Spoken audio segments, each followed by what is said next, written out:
Hi hello ನಮಸ್ತೆ. ನೀವು ನೋಡ್ತಾ ಇದ್ದೀರಾ ಗೋಕುಲ ವ್ಲಾಗ್ಸ್ ಇನ್ ಕನ್ನಡ. ನಾನು ಪಲ್ಲವಿ. ನಾನಿವತ್ತು ಮಾಡ್ತಾ ಇರೋದು ಹುಣಸೆಕಾಯಿ ತೊಕ್ಕು. ಇದನ್ನು ಮಾಡೋದಕ್ಕೆ ಸಾಮಾನ್ಯವಾಗಿ ನವೆಂಬರ್ ತಿಂಗಳಲ್ಲಿ ಹುಣಸೆಕಾಯಿ ಕರೆಕ್ಟಾಗಿ ಬೆಳೆದಿರುತ್ತೆ. ಇದು ತುಂಬಾ ಬೆಳೆದಿರಬಾರ್ದು.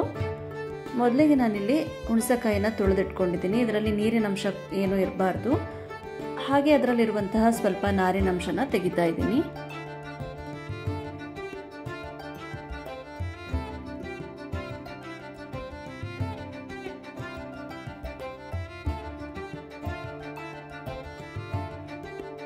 ಹೀಗೆ ಹುಣಸೆಕಾಯಿನ ನಾನಿಲ್ಲಿ ಕ್ಲೀನ್ ಮಾಡಿಟ್ಕೊಂಡಾಗಿದೆ. ನಂತರ ನಾನಿಲ್ಲಿ ತಗೊಂಡಂತಹ ಹುಣಸೆಕಾಯಿಗೆ 1 ಸ್ಪೂನಷ್ಟು ಮೆಂತ್ಯ ಸಾಕಾಗುತ್ತೆ. ಎಣ್ಣೆ ಏನು ಹಾಕದೆ ಮೆಂತ್ಯನ ನಾನು ಇಲ್ಲಿ ಸ್ವಲ್ಪ ಕೆಂಪಾಗುವವರೆಗೂ ಹುರ್ಕೊಳ್ತಾ ಇದ್ದೀನಿ.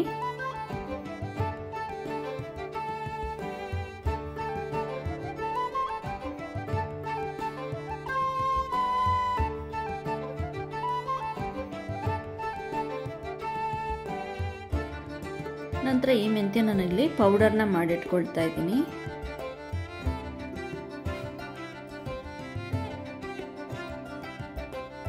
ಬಿಸಿ ಇರುವಾಗಲೇ ನಾವಿಲ್ಲಿ ಪುಡಿ ಮಾಡಿದ್ರೆ ಬೇಗನೆ ಪುಡಿ ಆಗುತ್ತೆ.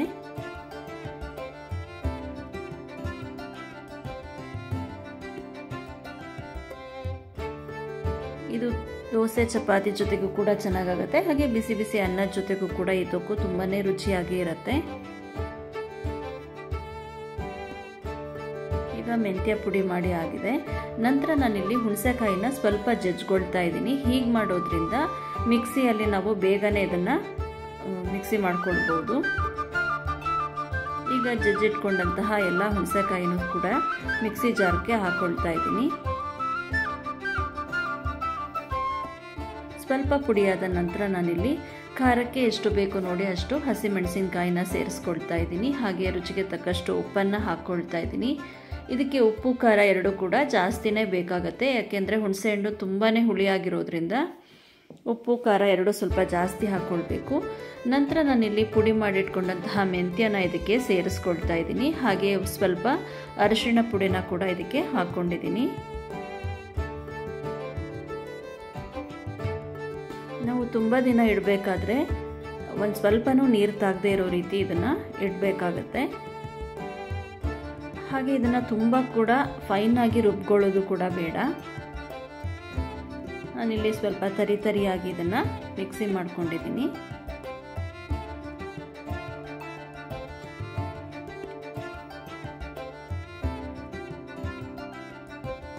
ತುಂಬ ಮಾಡಿಟ್ಕೊಂಡ್ರೆ ನಾವು ಯಾವಾಗ ಬೇಕೋ ಆವಾಗ ಒಗ್ಗರಣೆನ ಹಾಕ್ಕೊಳ್ಬೋದು. ನಾನಿಲ್ಲಿ ಸ್ವಲ್ಪನೇ ಮಾಡಿರೋದ್ರಿಂದ ಇವಾಗಲೇ ಒಗ್ಗರಣೆನ ಮಾಡ್ಕೊಳ್ತಾ ಇದ್ದೀನಿ. ಇದಕ್ಕೆ ನಾನು ಸಾಸಿವೆ, ಜೀರಿಗೆ, ಅರಿಶಿಣ ಪೌಡರ್ನ ಹಾಕಿದ್ದೀನಿ. ಹಾಗೆ ಇಂಗನ್ನು ಕೂಡ ಹಾಕಿದ್ದೀನಿ. ಇಂಗನ್ನು ಹಾಕೋದ್ರಿಂದನೇ ಈ ತೊಕ್ಕು ತುಂಬಾ ರುಚಿಯಾಗಿ ಬರುತ್ತೆ. ಈಗ ಹುಣಸೆಕಾಯಿ ತೊಕ್ಕು ರೆಡಿಯಾಗಿದೆ.